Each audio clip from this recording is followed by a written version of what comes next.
So the next system we're going to cover here is the optokinetic system. So as I mentioned earlier, its purpose is to hold an image steady on the retina during sustained head movement. But I think there's also another aspect to that. So as you see here in the purpose section, this system allows the eye to follow objects in motion when the head remains stationary or observing a stationary object with sustained head movement, either one. And so we use this quite a bit clinically. I'm sure that I think most people have seen these. The thing with the optokinetic system is if you really want to stimulate it, it has to be the majority of the visual field. Okay, it has to be the majority of the field. So these are not a true optokinetic stimulation.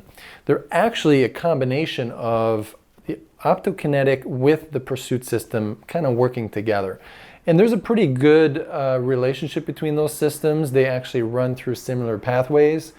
And so this is good for us to know clinically because we can use one to help assist the other. So when you use a tape like that doesn't take up the entire visual field, what you're doing is look OPK, not stare OPK. All right? So stare OPK is a pure reflex. That's the optokinetic system that we're thinking of. Look OPK is more volitional. All right? So you're engaging the volitional system.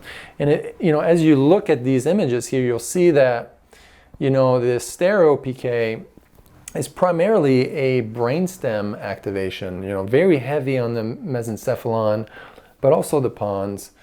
And then when you look at the look OPK there, if I'm going to the right, okay, so the direction that the OPK moves, that's the slow phase. Okay, you're tracking one of the red boxes there, and then you're quickly catching the next one.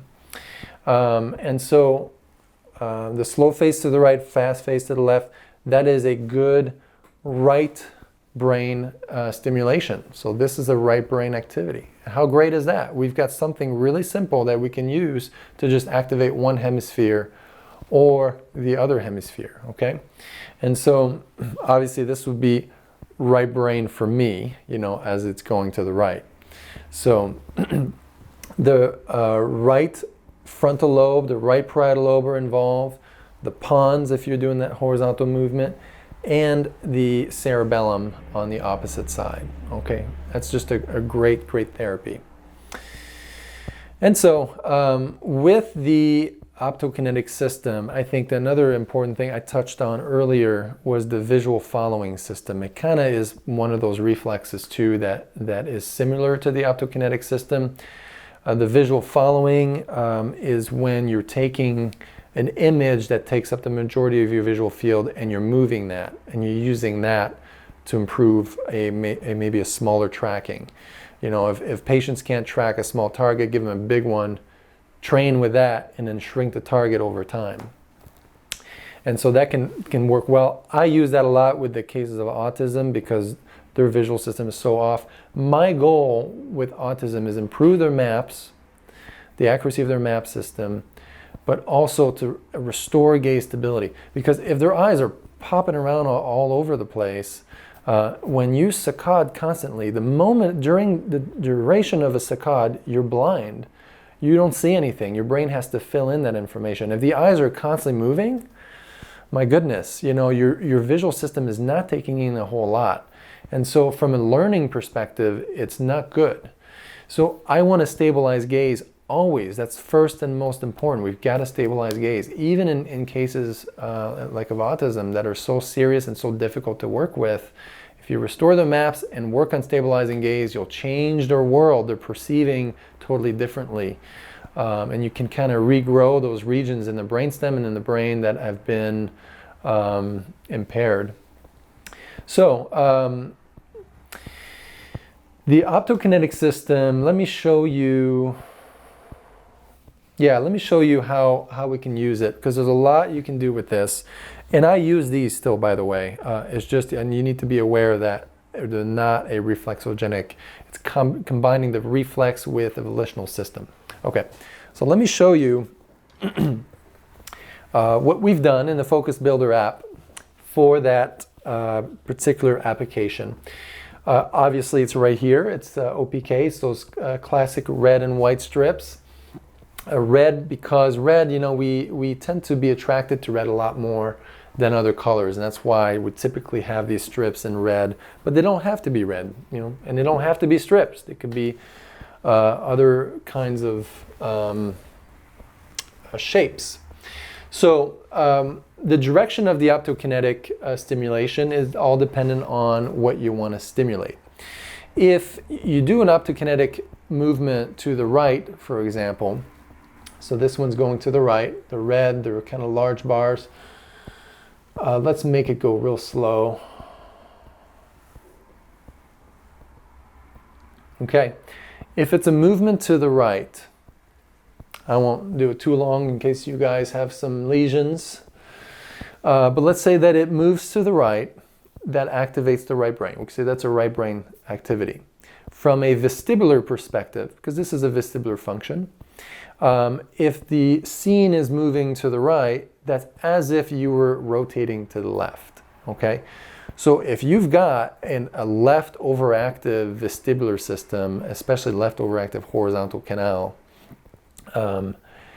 so the brain's, it's as if the brain's perception was that you're moving to the left more so than you are to the right. You don't want to do a right OPK because you're going to really make that problem worse. But if we made it left, that could be really good. So again, you always want to be mindful, is there a vestibular imbalance? Maybe I want to do a right brain exercise, but if that left vestibular system is ramped up, this would not be good. So, so you may have to balance that out before you work on the hemisphericity, you know, that brain-based cortical imbalance. So we can change things too, because I mentioned earlier that saliency is really important, that how interesting an image is makes a big difference in attention. And you might want to use something different. You know, we can use characters. So here we have little monsters. We have little monster set 1, 2, and then we have sports set 1 and 2. Okay, so let's say we'll start off with little monsters.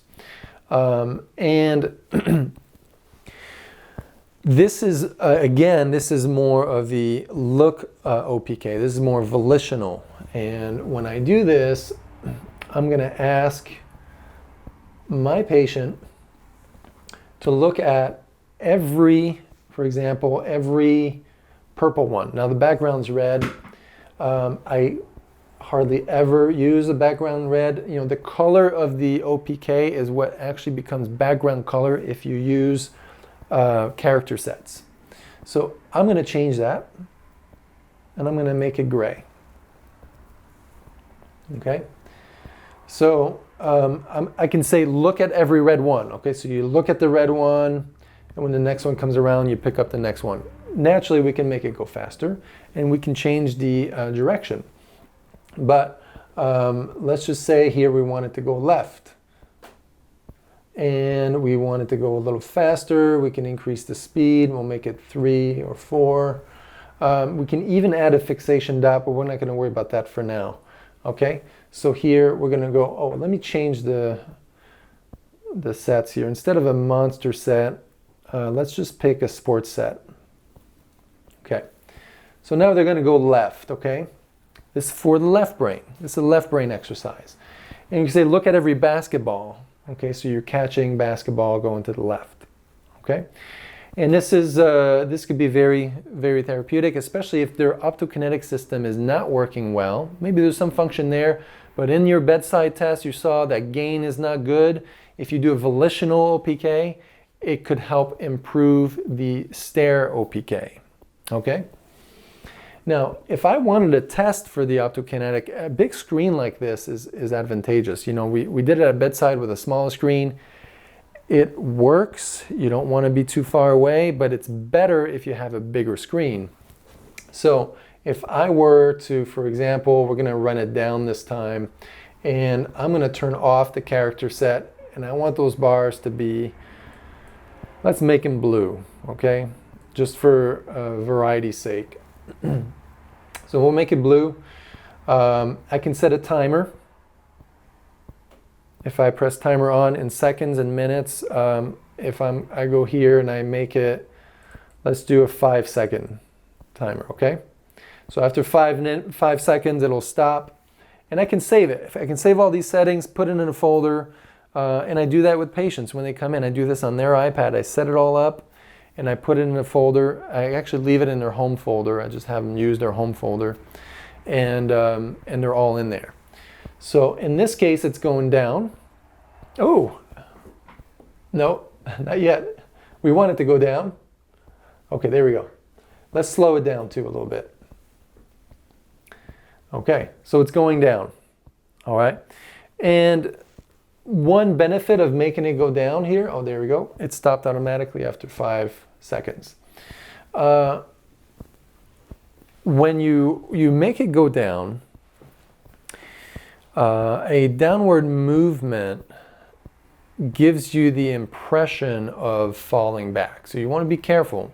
If that posterior system is overactive and you do this, maybe you might activate it too much. And honestly, I've seen it to be beneficial sometimes too. You know, we may do a downward optokinetic even though they're slightly overactive posteriorly, just slightly. And it gives them, because especially if it's more of a look OPK, it gives them a volitional input into this imbalance. It gives them a little bit more control over this imbalance. And I don't do that too often, but the vertical optokinetic can be very beneficial, especially if you just want to activate that frontal lobe. You know, you're going to do right frontal if it goes to the right, left frontal if it goes to the left. But if you just make it run down or up, it's just the whole frontal lobe. It's the front part of the brain that gets activated. And so it's a very good frontal activity. And I think the reason why sometimes it's beneficial is because a lot of times with this posture or this sway pattern, it could be a result of a decreased function of the frontal lobe. And we just do a downward or an upward movement and it's improved. Now, I use downward more than up, and the reason for that is because of the upward saccade. You know, you pursue down and you saccade up. And in general, the eyes become more and more comfortable as we age with looking down. And saccading up becomes harder. Now, you want to compare that against your exam findings, because that's always what you're going to do, is if you're finding that upward saccades are hypometric or they're not as fast or not as efficient, you want those bars to go down, you know, and that'll be a really great exercise. Now, take everything I say, I'll say it lightly, more in consideration, because I'm giving you lots of options, but it may not always be appropriate for your patient. So you want to make sure that you always compare everything to your entire exam. There is one more feature that I didn't talk about yet, and that is the center fixation dot. You know, sometimes you want to fixate on a target while the background is moving, but you want fixation. What happens with fixation is it does actually suppress the vestibular system some. So it's kind of like if you were to spin, but you know, maintain fixation versus spinning, but just keep your eyes open, but don't fixate on anything. So that fixation does help to kind of calm down the system. So you could use that therapeutically to suppress the optokinetic effect, but still activate it from a more of a peripheral perspective. Now, that's what this does, and if I were to turn that on, you'll see that in the center of the screen you'll have this dot that just stays fixed. Okay. Now, we can also do background optokinetic and maybe do something in the foreground. And where that's beneficial is especially if you've got a situation, and this is good for especially the ones that have attention deficit disorder, and maybe you want them to pursue, maybe you're picking a target that's really interesting, but they're constantly looking at the background. You know, you do a pursuit like this and they're getting distracted with the background. So you can't use a background that is complex. You know, you want to use something more plain, like a white or gray or something they can't attend to. But in life, you know, you may say, okay, follow this, but there's so much in the background that their eyes keep attending to other things in the background. Well, you could use a background optokinetic movement in phase with a pursuit. And if you do that, that can actually help with the pursuit motion. So what we could do,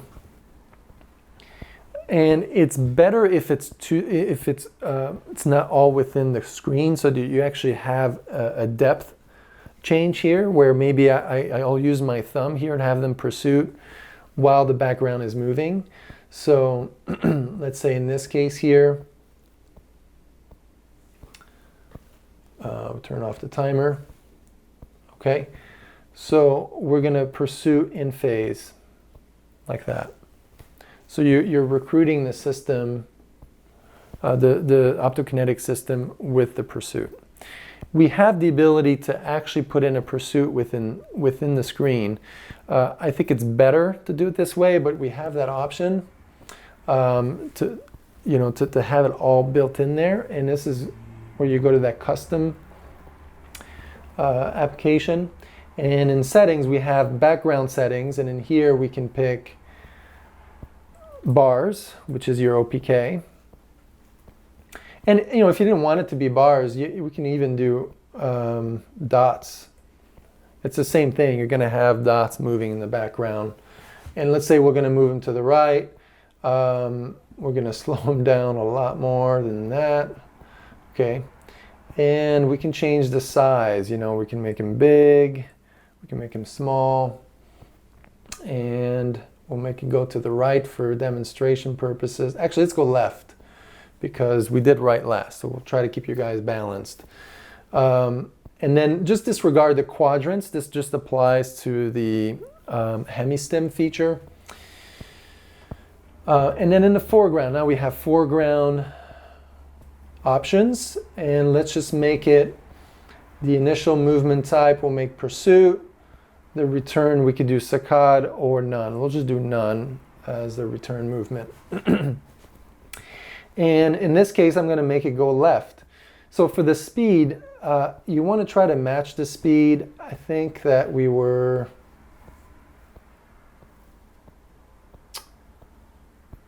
What was our speed up here? 4? Okay.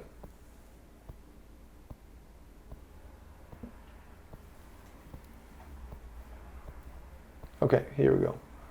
So let's go to a speed of 4 in here.